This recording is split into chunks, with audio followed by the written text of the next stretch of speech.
Biz istiqamətlər üzrə müzakirə aparacağıq. Ermənistanın baş naziri Nikol Paşinyanın parlamentdə verdiyi açıqlamalar var. Həm köhnə rəhbərlərlə bağlı Serj Sarkisyan, Robert Köçəryan deyib ki, onlar hər zaman bizim ölkənin pulunu, vəsaitini mənimsəyiblər, talayıblar, onları cəzalandıracaqma söz vermişəm, elə bu sözümə də əməl edəcəm. Əgər cəzalandırmaqdan söhbət gedirsə, burada həm də həmin şəxslərin Azərbaycana təhvil verilməsi məsələsi gündəmə gələ bilərmi? Biz bundan danışacağıq. Bununla yanaşı sülh üçün heç bir maneə yoxdur, deyir Paşinyan və müharibə olmayacaq fikri üzərində dayanır. Parlamentdə daha hansı açıqlamalar verib, elə ard-arda təqdim edərək onların müzakirəsində aparacaq. Milli Məclisin üzvü Azər Allahverənov suallarımızı cavablandıracaq. Azər bəy, zəhmət olmasa yaxınlaşın. Hər vaxtınız xeyir olsun. Xoş gördük sizi. Salam, Şənar xanım. Hər vaxtınız xeyir.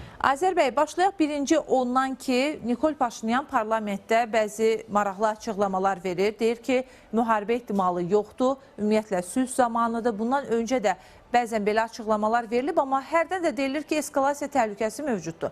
Paşinyan bu dəfə deyir ki, xeyr, belə bir təhlükə yoxdur. Hətta vəziyyəti pozan bəyanatlar verməməklə bağlı da çağırış eləyib. Paşinyanın parlamentdə verdiyi açıqlamalardan başlasaq, əslində doğrudan da müharibə təhlükəsi qismən də olsa qalırmı, yoxsa Paşinyana inana bilərik bu məsələdə ki, qətiyyən belə bir təhlükə yoxdur?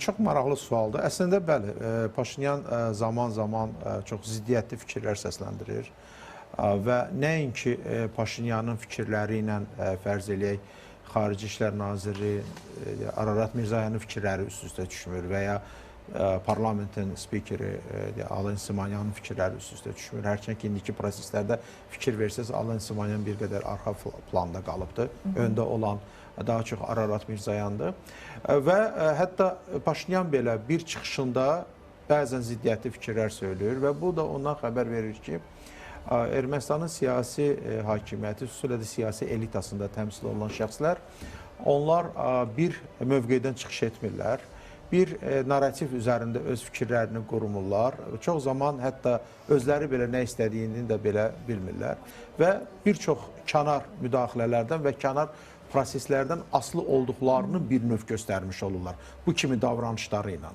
Çünki siz fikir verin, sizin sualınızda qeyd olunan məsələ ki var, hansı ki, deyək, bilavasitə müharibə təhlükəsi ilə bağlı.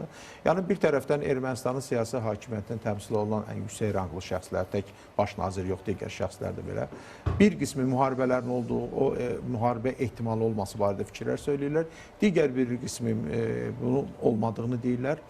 Digər bir, misal üçün, güc strukturlarına, hərbi dairələrə bağlı olan siyasi mərkəzlər, onlar bu eskalasiyada maraqlı olduqlarını ifadə edirlər və ən azından yəni, bu son zamanlar intensiv silahlanma siyasəti ki, həyata keçirir. Bir neçə dövlət üzərindən bu istiqamətdə proseslər davam etməkdədir. İstər Fransa olsun, istər Hindistan olsun.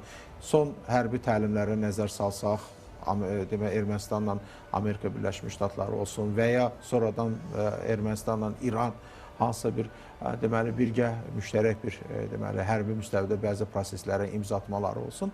Yəni bu ondan xəbər verir ki, müəyyən dairələr yeni narrativlər üzərində işləyirlər. Bu narrativlər daha çox bölgədə sülhü təhlükə altına salacaq hansısa bir siyasətin formalaşması və xüsusilə də bu siyasət daha çox sanki Ermənistan, yəni sülh tərəfdarı olan Ermənistan hər zaman hədəfdə olması kimi qələmə verilməsinə hesablanmış bir siyasətdir. Və burada təbii ki, bir çox məsələlər dilə gətirilir. Ermənistanın suverenliyi təhlükə altındadır, Ermənistanın ərazi bütövlüyü təhlükə altındadır, Ermənistanın hansısa bir deməli təcrid siyasətinin qurbanı kimi deməli qurbanına səbəb ola biləcək bir siyasətin formalaşmasından xəbər verən bir yanaşma da sərgilənmiş olur. Yəni bu tipli narrativlər üzərində faktiki olaraq Ermənistan özünün məzlum tərəf kimi göstərməyə çalışır.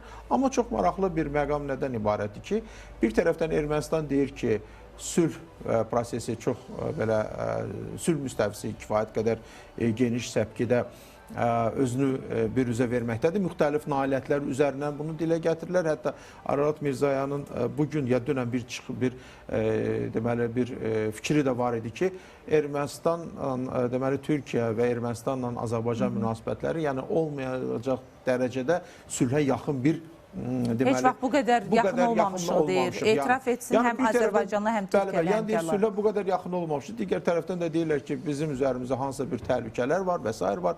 Ən azından sonra da düzdür, buna müxtəlif donlar geyindirməyə çalışırlar ki, bu ölkənin müdafiə sisteminin gücləndirilməsinə hesablanmış bir siyasətdir. Amma müdafiəsini hesablanmış siyasət nədənsə hücum silahlarıyla deməli təchiz olunmağa üstünlük verir. Yəni çox maraqlı bir deməli bəzi hallarda deyilənlə deməli konkret əməllər üst-üstə düşmür və bu da bir daha özünü göstərir. Yeri gəlmişkən sizin süjetdə də o məsələ getdi.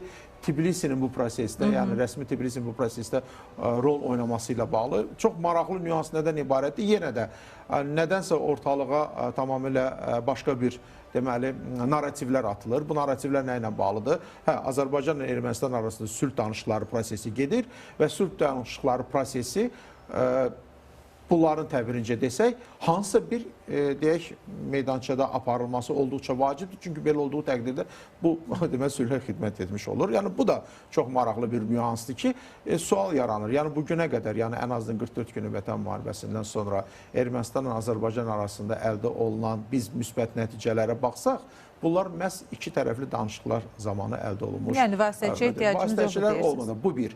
İkinci bir tərəfdən Tbilisi burada hansı bir rol oynaya bilər? Diyaloq meydançası, diyaloq platforması rolunu oynaya bilər. Biz zaman-zaman gördük ki, elə 44 günü Vətən müharibəsindən sonra bir neçə dövlətin paytaxtlarında belə, hətta müəyyən görüşlər keçirilən zaman onların da danışıqlar üçün bir platforma deməli kimi özünü bürüzə verməsi üçün müəyyən fikirlər irəli sürüldü.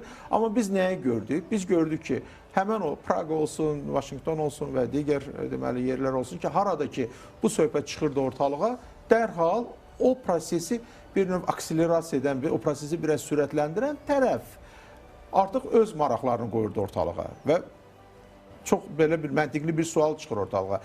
Əgər siz vasitəçi qismində iştirak eləmək istəyirsinizsə, onda niyə öz deyək, ərazinizdə hansısa bir məkanı və ya hansısa bir şəhəri platforma kimi təqdim edirsiniz? Məsələn üçün, Qazaxıstan bu məsələdə çox net oldu. Qazaxıstan dedi, mənim bir vasitəçi kimi heç bir deməli, rol oynama niyyətim yoxdur. Astanada buyurun belə bir görüşləri keçirin, danışıqlar var. Amma artıq buna da ehtiyac yoxdur. Çünki iki tərəfli aparılan danışıqlar müxtəlif kanallar üzərindən öz müsbət nəticəsini verməkdədir. Azər bəy, əslində Nikol Paşinyanın yeni açıqlamaları var. Bu səbəbdən istəyirəm ki, həmin məlumatları tamaşaçılarla bölüşüm. Daha sonra sizinlə müzakirəmizi də aparaq. Mən Ermənistan xalqı adından sülh sazişini imzalamağa hazıram deyib Paşinyan elə Milli Assambleyada 2024-cü il hökumət proqramının icrasının gedişi və nəticələrinə dair hesabatın müzakirəsi zamanı və iki məsələ ətrafında danışıb. Azərbaycan prezidentinin tələb olaraq irəli sürdüyü, Azərbaycanın tələb olaraq irəli sürdüyü iki istiqaməti vurğulayıb. Biri ATƏT Minsk qrupunun buraxılmasıdır. Əvvəlcə bu istiqamətdə onun dediklərini diqqətinizə çatdıracağım. Vurğulayır ki, mən dəfələrlə demişəm ki, Ermənistan üçün başa düşülən gündəmdir. Əgər biz Dağlıq Qarabağ münaqişəsi ilə bağlı səhifəni bağlasaq və bunu ediriksə, münaqişə ilə məşğul olan strukturun fəaliyyətinin nə mənası var? Amma ATƏT Minsk qrupunun daha geniş konteksti var və biz əmin olmaq istəyirik ki, Azərbaycan Minsk qrupunun ləğvini Ermənistan-Azərbaycan münaqişəsi ilə bağlı münaqişənin Ermənistan-Azərbaycan ərazisini bağlaması istiqamətində atılan addım kimi görmür. Yəni, biraz qarışıq cümlə olsa da Ermənistanın suveren ərazisidir deyir və biz Azərbaycana sülh sazişini və Minsk qrupu strukturlarının ləğvi ilə bağlı ATƏT-ə birgə müraciəti eyni vaxtda imzalamağı təklif edirik. Bir sözlə deyir ki, əslində ATƏT Minsk qrupunun fəaliyyəti biraz geniş kontekstdə şərh olunmalıdır. Yəni, sırf o Dağlıq Qarabağ kontekstində şərh olunmamalıdır. Bu münaqişə istiqamətində deyilməməlidir. Ancaq əlavə edilir ki, gəlin sülh müqaviləsi imzalayaq, paralel şəkildə ATƏT Minsk qrupunu da ləğv etməyə biz hazırıq. Bir tərəfdən deyir ki, bu nəyə lazımdır və biz bunu ləğv etməyə hazırıq. Digər tərəfdən də biraz fərqli don geyindirməyə çalışır ATƏT Minsk qrupuna. Bu açıqlamanı əslində biz necə oxumalıyıq? Bu açıqlamanı necə oxumalıyıq? Bir mənalı şəkildə deyə bilərəm ki, Nikol Paşinyan bu fikri söyləyərkən psixologiyada belə bir anlayış var, kognitiv dissonans yaşamaqdadır. Yəni, o reallıqdan uzaq bir fikirlər söylüyor və reallıqdan uzaq fikirlər nə ilə bağlıdır? Baxın, cümlənin lap əvvəlində siz qeyd elədiniz ki, Paşinyan deyir, Dağlıq Qarabağ münaqişəsinin həll olunmasını qəbul ediriksə, yəni ATƏT Minsk qrupuna ehtiyac yoxdur. Sual yaranır. Zaten Dağlıq Qarabağ münaqişəsi çoxdan həll olunubdur. Azərbaycan ərazi bütövlüyü təmin edilibdir. Azərbaycan 30 ilə yaxın işğal altında olan və qondarma bir separatçı rejimin nəzarəti və o cümlədən Ermənistan Respublikasının birbaşa olaraq tabiçiliyində olan strukturlara xitam verilibdir, son verilibdir. O struktura məhv olub və həmin o separatçılıqda rolları olan şəxslər bugün Bakı məhkəməsi qarşısında deməli cavab verməkdədirlər. İfadələrində də konkret olaraq Ermənistanın bu 30 il ərzində həyata keçirdiyi işğalçılıq siyasətinin mahiyyəti nədən ibarət olub, o barədə də ətraflı məlumat verirlər. İndi siz fikir verin. Dağlıq Qarabağ münaqişəsi yoxdur. ATƏT Minsk qrupu nə üçün yaradılmışdı? Dağlıq Qarabağ münaqişəsinin həll olunması üçün. Dağlıq Qarabağ münaqişəsi yoxsa ATƏT-in Minsk qrupuna da nəyə ehtiyac var? Ermənistan isə təzə narrativlər üzərində işləyir. Təzə narrativ nədir? O deyir ki, sülh danışıqlar prosesi gedir və sülh danışıqlar prosesində müəyyən məsələlər var. Bu məsələlərlə bağlı hansısa bir öhdəliyi məhz ATƏT Minsk qrupu üzərinə götürür. Absurd bir fikirdir. Nə üçün? Çünki 30 ilə yaxın bir müddət ərzində elə həmin o ATƏT Minsk qrupu status quo-nun qorunması ilə bağlı konkret olaraq bir strategiya həyata keçirirdi. Və nəticə etibarilə hər şey olduğu kimi saxlanılmasında maraqlı olduğunu bilir. Yəni bu faktiki olaraq bu təsisat, yəni münaqişənin həll olunması üçün heç bir faydalı bir addım atmadı. Əksinə yenə də burada münasibətləri gərgin saxlamaqda, konfrontasiyanın yüksək səviyyədə olmasında, müəyyən danışıqlar zamanı müxtəlif manipulyasiyalara yol verilməsi, ictimai rəyə çaşdırmaqda, beynəlxalq ictimaiyyəti aldatmalı və bu proseslərin fonunda və ya o pərdə arxası olan proseslərdə özlərinin təmsil etdiyi siyasi dairələrin maraqlarını təmin etməklə məşğuldur. Yəni faktiki olaraq ATƏT Minsk qrupunun fəaliyyəti bu 30 illik müddət ərzində yalnız bundan olacaq. Kifayət qədər yaratmaz bir fəaliyyət olmuşdur. Çünki missiyasına tam cavab verən bir fəaliyyət deyildi. Tamamilə başqa bir fəaliyyətlə məşğul idi həmin struktur.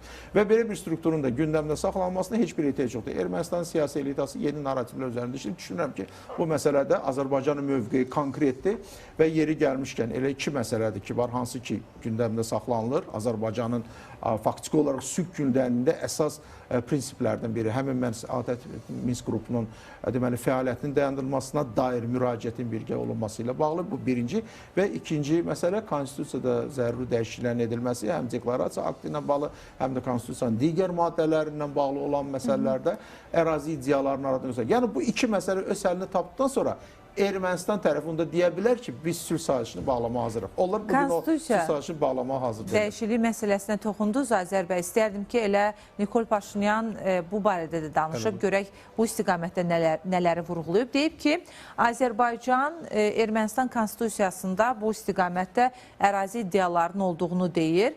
Biz problemin mahiyyətini vicdanla başa düşməliyik. Belə bir fikir irəli sürür və ona görə də qeyd etməliyəm ki, Ermənistan konstitusiyasının mətninə yalnız Ermənistanın Konstitusiya Məhkəməsi rəsmi şərh verə bilər. Yəni, Konstitusiya Məhkəməsi Ermənistan Konstitusiyasında nələrin olduğunu və nəyin olmadığını rəsmi şəkildə deyə bilən orqandır. Nikol Paşinyan məsələni belə şərh eləyib və deyib ki, bizim Konstitusiya Məhkəməmiz qeyd eləyib ki, Ermənistan Konstitusiyasında Azərbaycana və ya hər hansı başqa ölkəyə qarşı ərazi iddiası yoxdur. Nikol Paşinyan belə diqqətə çatdırıb və əlavə də eləyib ki, Azərbaycan Konstitusiyasında Ermənistana qarşı ərazi iddiaları görür, amma dövlətlər arası münasibətlərin qurulması haqqında saziş layihəsinə istinad etməyin də tərəfdarı olduğunu bir daha diqqətə çatdırır. Deyir ki, Konstitusiya Məhkəməsi burada barədə şərh verir. Konstitusiya Məhkəməsi deyir ki, bizim hər hansı bir ölkəyə qarşı ərazi iddiamız yoxdur. Konstitusiya Məhkəməsi çox şey deyə bilər, amma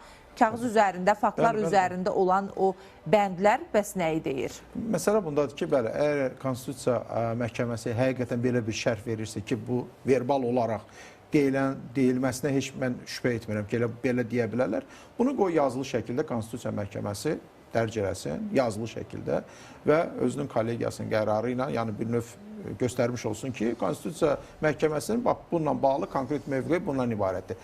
İndi gəlin belə bir məqama diqqət yetirək. Birincisi, deməli, müstəqillik haqqında deklarasiya sənədlə biz baxsaq, konkret olaraq orada Dağlıq Qarabağın Ermənistanın birləşdirilməsi barədə, yəni Dağlıq Qarabağın bir qondarma bir milli şurasının qəbul etdiyi qərara uyğun olaraq bu faktiki ilxaq aktının, yəni anneksiyanın rəsmiləşdirilməsi deməkdir. Yəni bu faktiki olaraq Azərbaycana məxsus olan bir ərazinin digər bir deməli bir Sovet İttifaqı daxilində başqa bir İttifaq Respublikasının ərazisinin birləşdirilməsi bu faktiki olaraq bu ərazi ilhaqı idi, ərazi aneksiyası idi. Deməli bu birinci, bu faktiki olaraq deklarasiyada öz əksini tapıbdır. Konstitusiyada konkret olaraq preambula hissəsində həmin o qəbul edilmiş deklarasiyada harada ki bu ifadə öz əksini tapıbdır, həmin deklarasiya aktı əsas götürülür və Konstitusiyanın preambulasında açıq-aşkar bu yazılır. Yəni o sənəddə ki, harada ki bu faktiki olaraq bir növ rəsmiləşdirmiş olurlar, özlərinin bir işğalçılıq siyasətini, bir aneksiyanı, bir ilhaqı, digər bir konstitusiya sənədi, həmin konstitusiya, deməli, Ermənistan Respublikasının konstitusiyası o faktiki olaraq həmin məqama xüsusi istinad edərək ki, yəni bu faktiki olaraq bu da öz əksini burada tapır, həmin o aneksiya faktı. Deməli, burada Konstitusiya Məhkəməsinin bu şərhi tam yalan üzərində köklənmiş bir şərhdir. Yenə də beynəlxalq ictimaiyyəti çaşdırmaq üçün hesablanmış bir şərhdir. Daxili auditoriyanın maraqlarına cavab verən bir şərhdir. Amma reallıq reallığında qalıb. Beynəlxalq hüququn bütün təməl prinsiplərinə zidd olan bir proses baş verirdi və bu da Konstitusiyada əks olunubdur. Deməli, birincisi bu məsələ aradan qaldırılmalıdır. 13-cü maddəyə baxaq, Konstitusiyanın 13-cü maddəsində konkret olaraq dövlət simvolikaları ilə bağlı, yəni faktiki olaraq Ararat dağı, hansı ki Ağrı dağdır, Türkiyə ərazisində yerləşən bir dağdan söhbət gedir.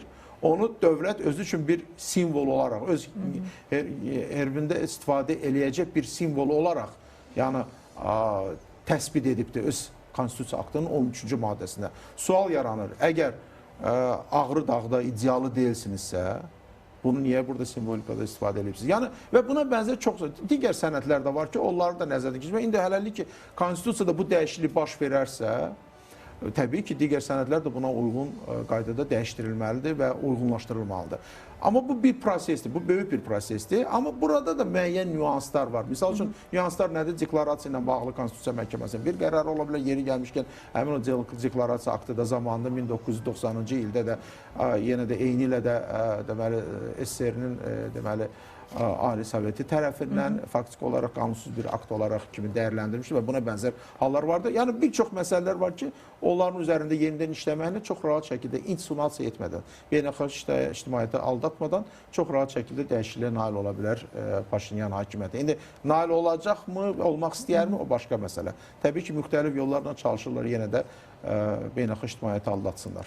Azər bəy, təşəkkürümüzü bildiririk studiyamıza gəldiyiniz üçün, fikirlərinizi bölüşdüyünüz üçün. Dəyərli izləyicilərimiz, biz bu kontekstdə müzakirəmizi davam etdirəcəyik, amma haşiyə çıxaraq bir xəbəri də